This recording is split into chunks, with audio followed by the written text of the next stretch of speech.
रामचरितमानस विश्व की कल्याणकारी कथाएं हैं। जो भी इसको सुनेगा पढ़ेगा विश्व का कल्याण होगा, सबका कल्याण होगा। आज का चौथा स्तंभ है राजा मनु और शत्रुपा। सृष्टि का जब अवतार हुआ तो राजा मनु हुए और उनकी पत्नी का नाम था शत्रुपा। राजा मनु के बड़े बेटे का नाम उत्तानपाद था। उत्तानपाद को ध्रुव जी हुए और ध्रुव जी के बारे में सब लोग जानते हैं। उन्होंने बहुत कठिन तपस्या की थी और भगवान के बड़े भारी भक्त हुए। मनु के छोटे बेटे का नाम था प्रियव्रत और उनकी बेटी का नाम था मनु की देवहूति। देवहूति की शादी कर्दम ऋषि से हुई और उन्होंने जो है कपिल मुनि को पेट में धारण किया। कपिल मुनि ने अवतार लिया तो उन्होंने सांख्य शास्त्र का प्रकटस्य किया, प्रकट किया। सांख्य शास्त्र कपिल मुनि ने ही उसका जो है प्राकट्य किया। राजा मनु राज करते करते बूढ़े हो गए तो उनको एक विचार आया कि मुझे जो है वन में जाना चाहिए, राज्य बहुत हो गया, और अपने बेटों को राज्य दे करके वन की ओर प्रस्थान किए।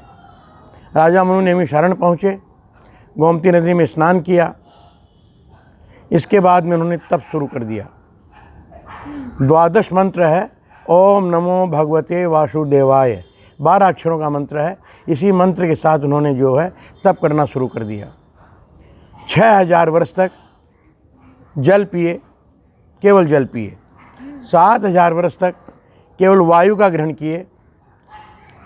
इसके बाद 10,000 वर्ष तक बिना वायु के रहे। उनका शरीर एकदम जो है दुर्बल हो गया। पति पत्नी पतला एकदम, भाई आप जल भी नहीं ले रहे हैं, वायु भी नहीं ले रहे हैं, 10,000 वर्ष तक एक पैर पे खड़े हैं, पति पत्नी दोनों। भगवान प्रसन्न हुए, आकाशवाणी हुई, हम तुम्हारी भक्ति से प्रसन्न हैं। तो राजा मनु ने कहा मुझे तो आपका सगुण रूप चाहिए। भगवान के दोनों रूप हैं, निराकार और सगुण। सगुण मतलब आप धनुषधारी हों, सर पे मुकुट हो, आप जो अवतार। भगवान ने कहा ठीक है, मैं सगुण रूप में आता हूँ। और भगवान जो है राजा मनु और उनकी पत्नी शत्रुपा के सामने सगुण रूप में सीता जी के साथ प्रकट हो गए। उनकी आंखें कमल के समान थी, होठ लाल थे, गाल सुंदर थे, उनकी भुजाएं हाथी के शुंड की तरह पुष्ट थी, उनकी गर्दन सिंह की तरह थी, उनके जो कुंडल जो पहने थे मछली के आकार के थे, धनुष्वाण लिए हुए थे, तरकस पहने हुए थे, पीताम्बरी पहने हुए थे। बहुत ही सुंदर सगुण रूप उनका दिखाई दे रहा था।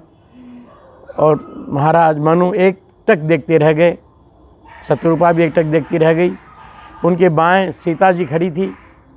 सीता जी जिनके अंश से पार्वती लक्ष्मी का अवतार होता है, वो सीता जी उनके बाएं में खड़ी थी।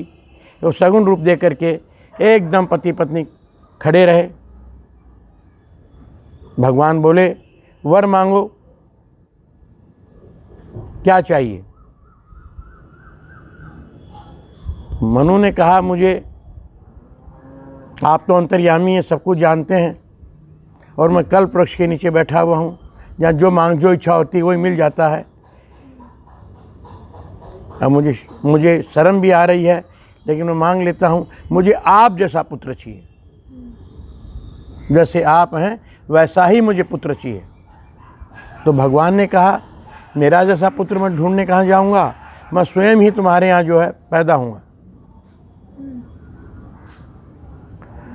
तो ऐसा करो, तुम कुछ दिन यहाँ पर और पूजा पाठ अपना ध्यान लगाओ, इसके बाद में तुम अमरावती पहुँच जाना, और उसके बाद आप जो है अयोध्या में दशरथ के नाम से राजा दशरथ बनोगे, और ये शत्रुपा जो है आपकी पत्नी वो कौशल्या बनेंगी, और वहीं मैं अपने अंशों सहित अवतार लूँगा आप तुम्हारे घर पे। फिर भगवान ने शत्रुपा से कहा तुमको भी जो मांगना मांग लो, मैं बहुत प्रसन्न हूँ। शत्रुपा ने कहा जो महाराज जी ने मांगा है वही मैं भी मांग रही हूँ, नहीं और मांगो। तो उन्होंने कहा कि जो आपके भक्तों की अनन्य गति होती है, जो आपके निजी भक्त होते हैं, जिनको आप भक्ति के बाद में जहाँ ले जाते हैं, वही गति मुझे चाहिए। तो भगवान अंतर्ध्यान हो गए। मनु शत्रुपा जैसे आकाशवाणी हुई, ठीक उसी वैसे उनका शरीर एकदम हष्टपुष्ट हो गया, जैसे आज ही वो वहाँ से आए हों अपने राज्य से। इसके बाद में कुछ दिन उन्होंने नैमिषारण्य में तपदान किया और फिर वो अमरावती पहुँच गए और फिर दशरथ के रूप में राजा हुए अयोध्या में, और शत्रुपा जो है कौशल्या के रूप में उनकी रानी बनी। तो यह छोटा सा दृष्टांत था मनु और शत्रुपा का। मनुष्य की जो सृष्टि हुई है, सबसे पहले मनु ने अवतार लिया और शत्रुपा ने, उन्हीं के पास में ये मानव जो सृष्टि आगे आई है। इस कहानी का दृष्टांत का सारांश यही है कि राम जी कथा है, जीवन की कल्याणकारी हैं, और जो भी भक्ति साधना तप यह करता है वो भगवान की गति को प्राप्त करता है। इति।